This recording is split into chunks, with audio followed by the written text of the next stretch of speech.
Hi guys, we're back, and today we are changing the rear brake shoes on the Colorado. They're getting quite worn, as you can see. Let's have a look. Here is one of our old shoes. So you can see, I don't know, what is there, 2 millimeters maybe of friction material there. This is one of the new ones. You can see they're a lot chunkier if I put them side by side. If we have a look at the old shoes, you can see there the friction material is about 2 or 3 millimeters thicker at this end. Here's the new shoe. A fair bit of difference there, obviously, as you'd expect. So we've gone with the what is it, Bendix. These are pretty standard sort of unit. There's nothing special about these. So they're going to suit the Colorado from 2012 to 2020. So that's what we're doing today.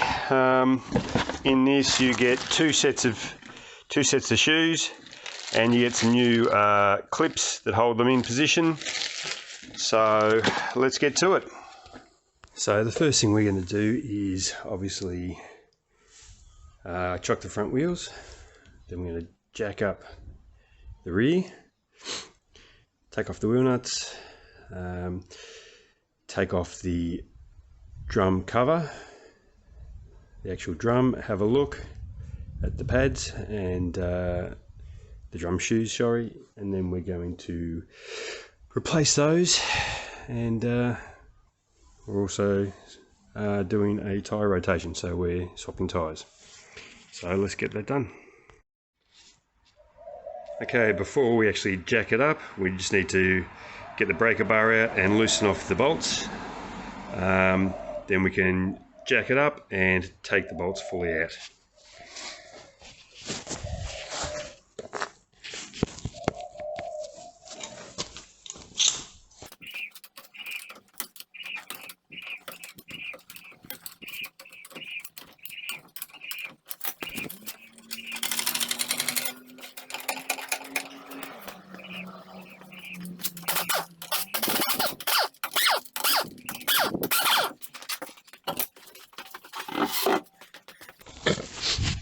Okay, I always place the tyre under the car just as a habit.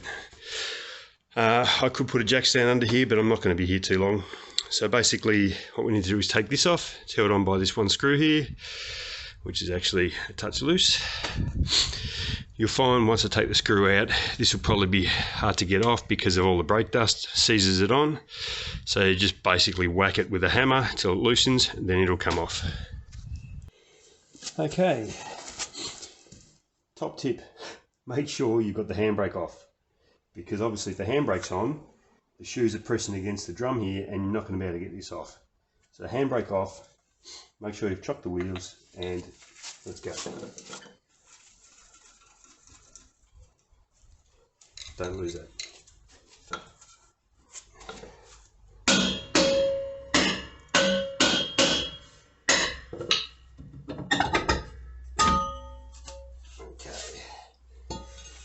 Now inside here, there's a heap full of dust. You don't want to breathe any of that in, and there's dust all through here. So what I do is get a bucket and some brake clean and give this a good rinse out. It doesn't matter what you're spraying here, it's fine.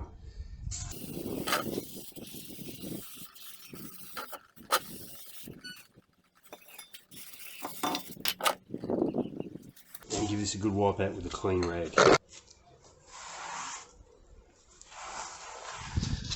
Okay, once all the brake cleaner's drained and dried, you can see even in my container here it's pretty well evaporated. What you need to do is get some good photos of how the springs are set up. This spring here you're going to remove, this spring here you're going to remove, there's a spring down here you're going to remove, the handbrake cable here you're going to remove. These are the clips that just hold the shoes in. We're going to replace those. So get some good photos to make sure you got a reference, and then we can start taking it all apart. Put some glasses on too, because springs store energy, and if you let one of these go accidentally and it gets you in the face, that's not what you want. Okay, so this is a self-adjusting tensioner here. So we need to take this clip and the handbrake attachment here off these shoes. So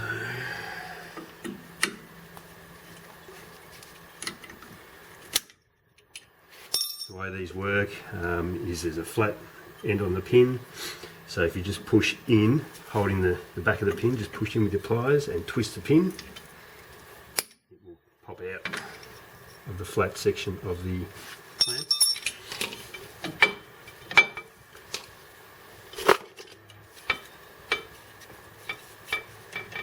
Okay, now what we need to try and do here is the end of this spring is remove that, and then this whole assembly will come off. So last time I changed these, I just used some pliers to push that in, and then tapped it through with a screwdriver so it popped out the back, and there you go. Not quite what I had in mind. Anyway, let's see if we can try and show you how this was all put together. Okay, so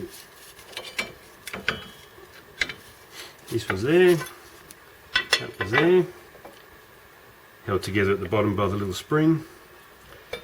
Okay, so that comes off, this comes off. We need to remove the handbrake cable, which is just, yeah, it's a bit tight, but you just need to get that through there. Use some Windows pliers for that.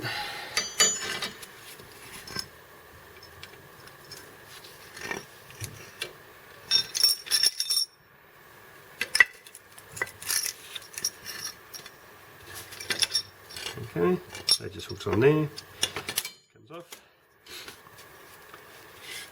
Okay, so on here there's a little horseshoe, like a circlip.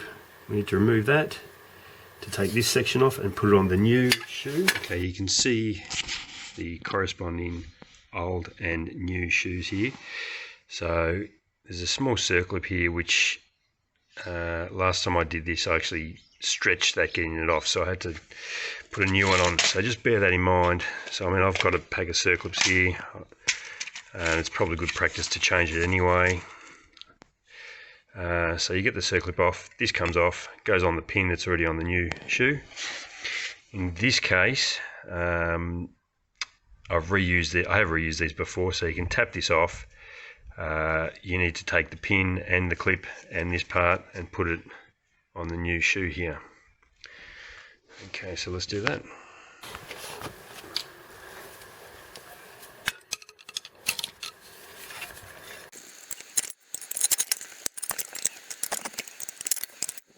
Okay, I'm just going to sacrifice that little circle there. It usually stretches anyway. That comes off, straight onto there. New circlip.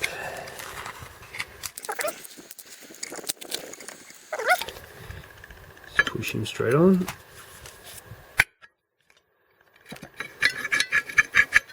There you go, that's that done. And this one,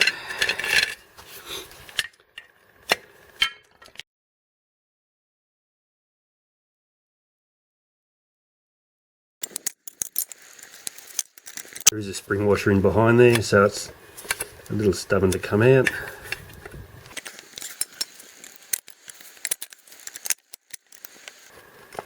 And it's not a proper circlip because there's no holes in there. Normally there's holes in each side, so you can use your circlip pliers, which I do have. Unfortunately, there's no holes in your circlip. There you go. It's just a little horseshoe sort of clip. So you want the spring washer and the pin. There's the pin. Just give it a quick clean. Make sure nothing clags up in there. Make sure the slot's clean. Put him over to the new shoe.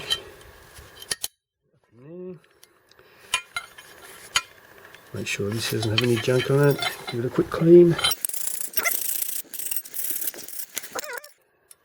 Spring washer, circle it.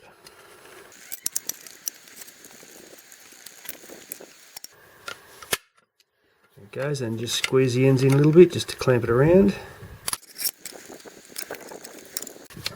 And that's it, it won't come out now. Done. Now there's 6 positions here, they're called contact points, so you can see here, they're quite obvious when you get the shoes off. So that's where the shoes actually rub, if you like, against the backing plate.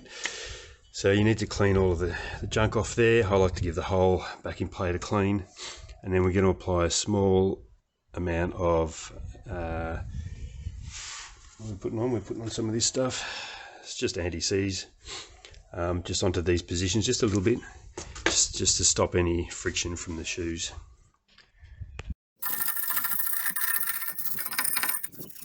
Just be careful of the rubber boots on the cylinder there. And again, we're going to get the brake clean out to get rid of all that brake powder, brake dust. Let that drain and dry. Okay, so all the other parts, we'll just give it a quick clean before we put them back on. Anything you're going to reuse, just get everything, all the junk off it.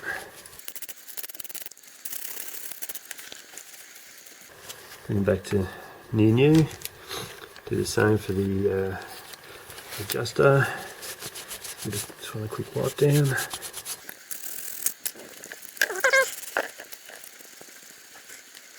Something you do want to make sure is that this, which winds in and out, that's how it tightens the, puts the tension on the shoes.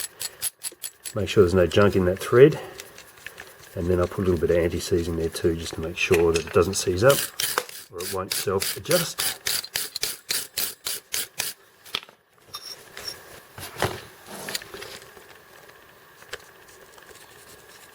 There.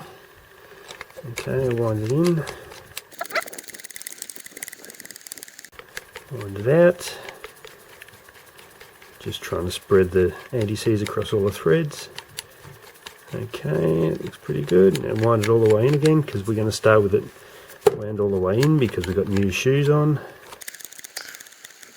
Okay, now this one, there's no thread on this, just sits on there, but again, you want to allow that to rotate a little bit. So I'm going to put a little bit of anti-seize on the end of that. Put this on there, rotate it a little bit. Okay, there we go, yep, cool. Goes on there, and then while we're at it, let's put this on these contact points.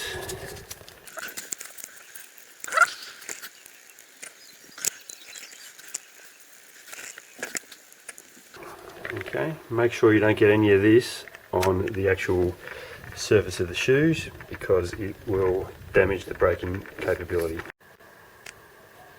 Okay, now we've got to try and put this thing back together. So sometimes it's easier to actually put this cable on first.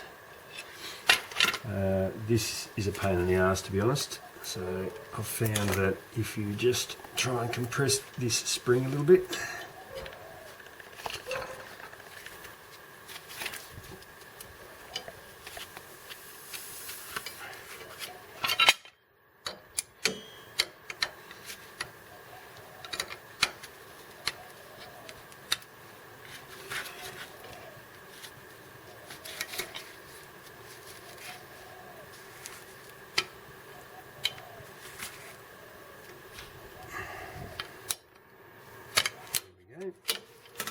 pain in the butt. Okay, so that goes on there. This goes in behind here, and you need to line up the top into the point here.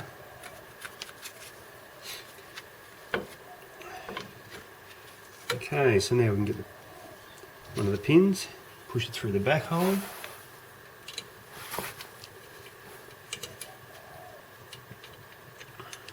sure it comes out the front here. Help if I had the new clamps ready.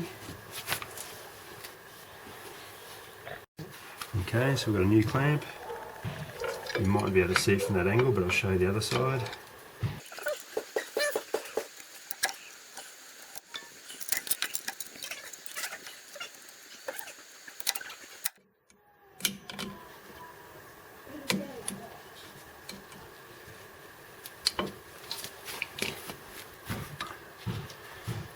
Okay, this spring goes on the back here. Okay, I'll show you how to put these pins in on this side. So first you've got to get the spring in under here, pin through the back. It's going to come through this hole here.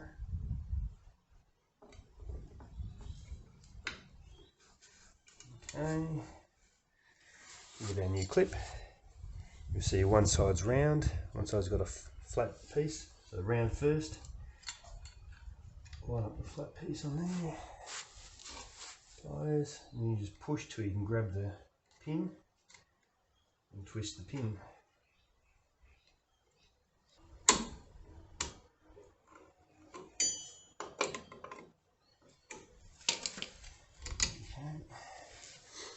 There you go, and you'll see when it's in position that the flat side lines up in that groove. Okay, so that won't pop out. The other side's the same. Yep. Okay, now you'll see this isn't sitting very well here. These do move around a little bit until you get all the springs in position. Okay, so don't stress too much about that. Okay, so now you need to refer to your photos that you took earlier. Okay, so this goes up in here. You'll notice there is a long end on this. This sits in the back. The long piece sits in behind the shoe.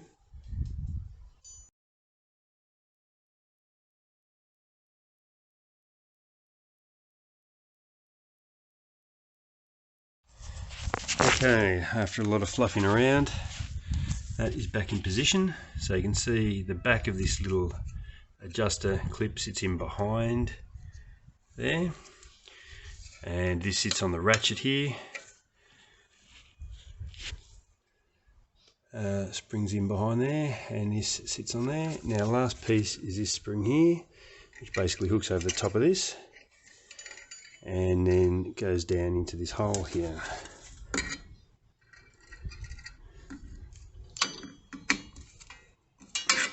Alright. Okay, so again this all moves around till you get the drum back on. So now what we have to do is just make sure that they're not touching the drum. Now because we've wound this all the way in, they shouldn't be.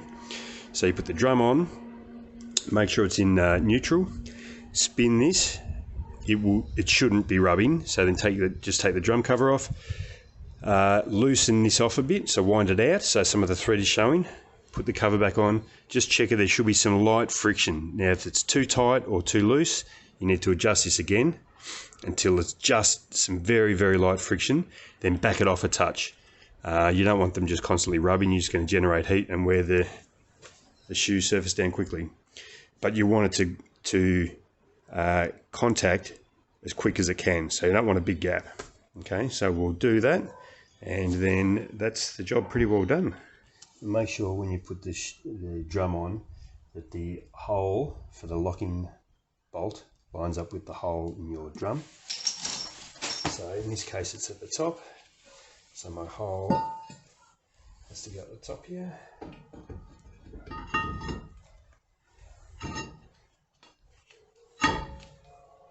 I'm going to put the car in neutral.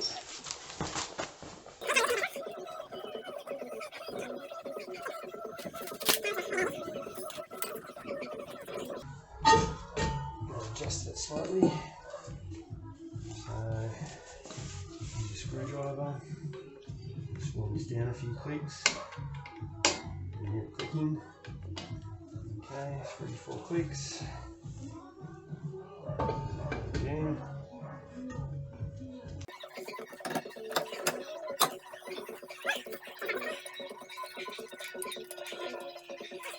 That's all she wrote. Tyre back on, go for a test drive, make sure it's all good, and that's it.